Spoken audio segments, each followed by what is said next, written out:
Want to know where every Asian country got its name? Then you're in the right place. It's time for more Verba Vita. We've got a massive continent to cover, from the frozen steppes of Siberia to the tropical islands of the Pacific. And trust me, you're going to hear some stories and odd etymologies that'll have you wondering why we don't talk about these things more often. So, buckle up, because it's time to journey through the origin of every Asian country's name. Let's go. Where better to start than with the biggest? Yep, we're kicking off with China. China comes from the word Tin, pronounced Qin, the name of the dynasty that unified much of the country in the 3rd century BCE. Before that, the Greeks and Romans called it Serica, meaning land of silk. But once the Tin dynasty became known, their name stuck. And now, nearly every language calls it something that sounds like China. Interestingly, the Chinese don't call their own country China. They call it Zhongguo, which means Middle Kingdom, because they believed they were the center of the world. Next, let's move to India, and you'll notice a common theme developing here. India comes from the river Indus, which was called Sindhu in Sanskrit. The ancient Persians couldn't pronounce the S sound, so it became Hindu. That's where we get the word Hindu, but that's a story for another day. The Greeks called the land beyond the Indus River India, and that's the name that stuck.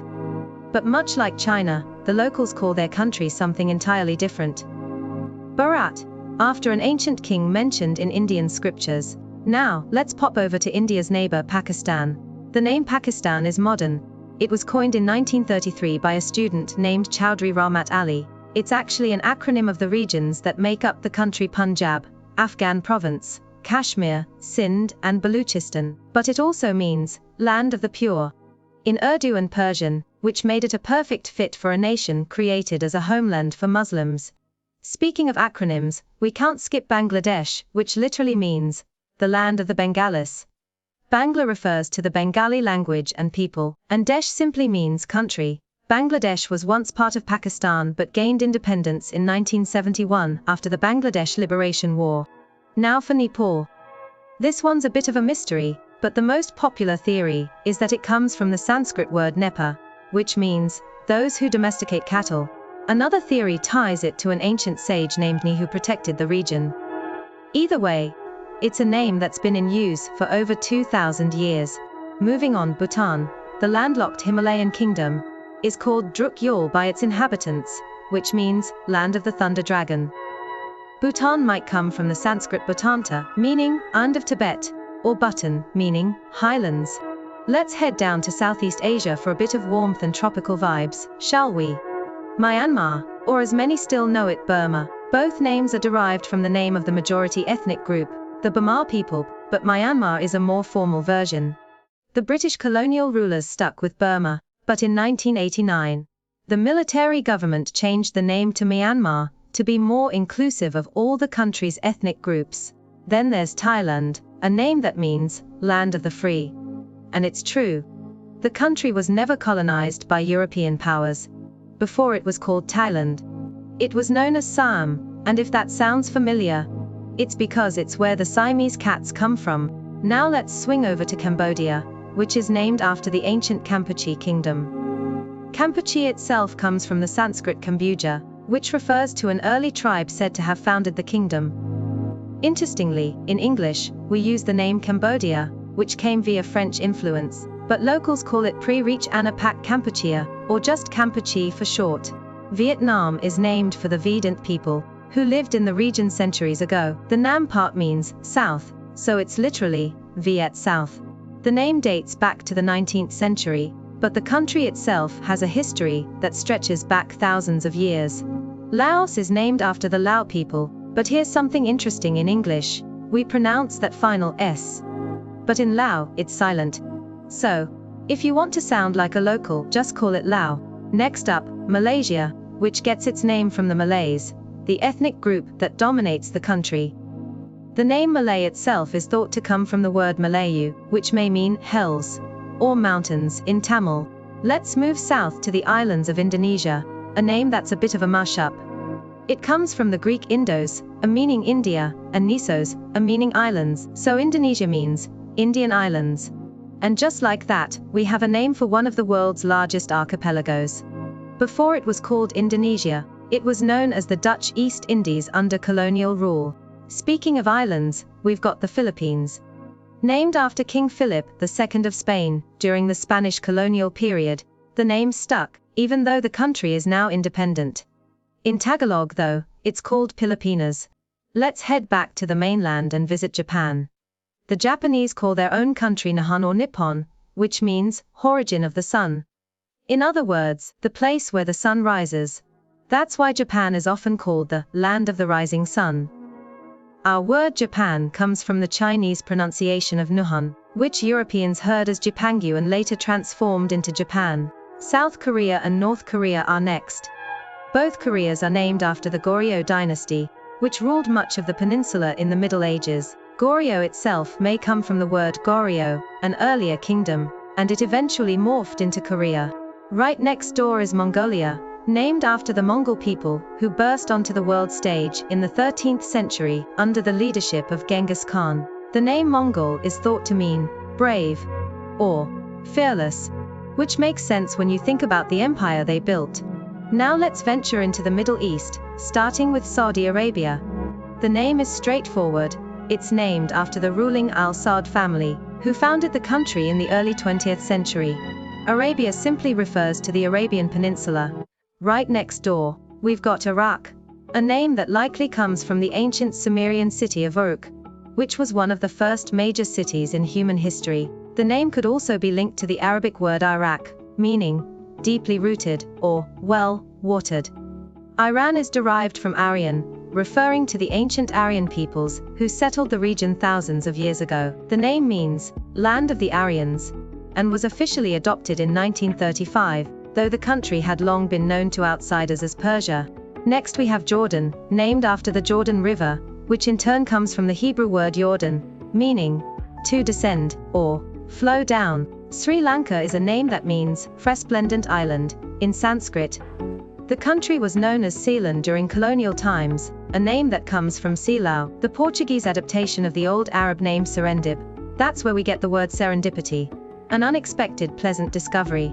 But in 1972, the country officially adopted Sri Lanka, emphasizing its ancient roots. Next, let's look at Maldives, which means the islands in Sanskrit. Maladwipa, Mala meaning garland, and Dwipa meaning highlands, was how ancient Sanskrit speakers referred to this tropical paradise. Makes sense, since the Maldives is an archipelago of over 1,000 coral islands, strung like a garland across the Indian Ocean. Now, let's head back west to the Middle East, starting with Lebanon. The name Lebanon comes from the Semitic root Laban, meaning wait. That's a reference to the snow-capped peaks of Mount Lebanon, a prominent feature of the landscape even in ancient times. Oman has a simple origin, possibly derived from a settler named Oman bin Ibrahim, who, according to legend, established a city in the area. Some also trace the name back to the Arabic word for settlement. As Oman has long been a hub for trade and migration, Yemen takes its name from the Arabic word Yaman, meaning bright, or south. In ancient times, Yemen was known as Arabia Felix by the Romans, meaning happy Arabia, because it was known for its fertility and wealth. But the local name has always been Yemen, referring to its location to the south of Mecca.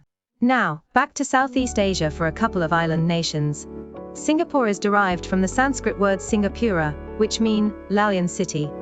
According to legend, a prince from Sumatra saw what he thought was a lion upon landing on the island and named the place after it. Interestingly, lions never lived there, but the name stuck. Brunei gets its name from Brunei, which likely comes from the Sanskrit word Varunai, meaning seafarers. Brunei was once a powerful maritime empire, and its name reflects this oceanic heritage. According to local legend, when the first ruler of Brunei arrived in the area, he exclaimed, Baruna, meaning, there it is. And that led to the name. Next is Timor-Leste, also known as East Timor. The word Timor comes from the Malay and Indonesian word Timur, meaning east. So, when we say East Timor, we're actually saying east-east. In 2002, when the country gained full independence, it adopted the name Timor-Leste, using the Portuguese word for quiste, a leste to reflect its colonial history. Let's now head north, deep into Central Asia, where we've got the famous stans. Countries whose names all derive from the Persian word stan, meaning land of. Kazakhstan is the land of the Cossacks. The word Kazakh comes from a Turkic word meaning wanderer or free man, reflecting the nomadic heritage of the Cossack people. Kyrgyzstan means land of the Kyrgyz.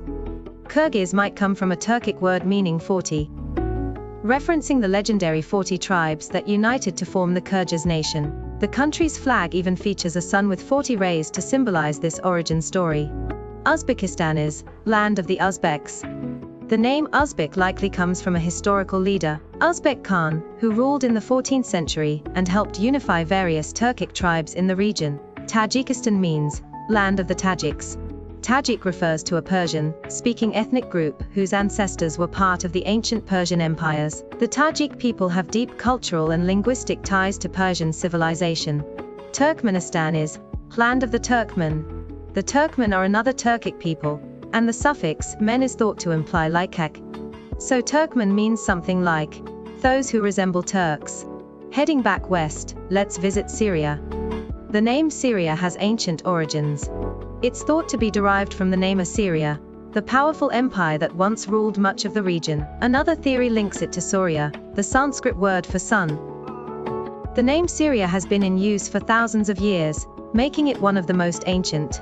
The name Qatar likely comes from the name of an ancient settlement called Katara, mentioned by Pliny the Elder, a Roman historian, in the 1st century CE. The name has been linked to the region's people and culture for centuries. It possibly comes from the Arabic root word ko'azr, meaning to pour, perhaps referencing water or a historical way of life. Next is Bahrain. The name Bahrain means two seas in Arabic, reflecting the country's unique geography of being surrounded by the waters of the Persian Gulf.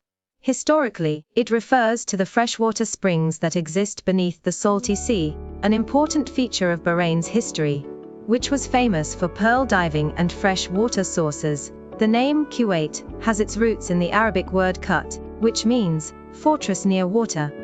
This small but strategically significant Gulf nation was historically a hub for trade routes across the Arabian Peninsula, leading merchants and settlers to build a protective fortress close to the shore.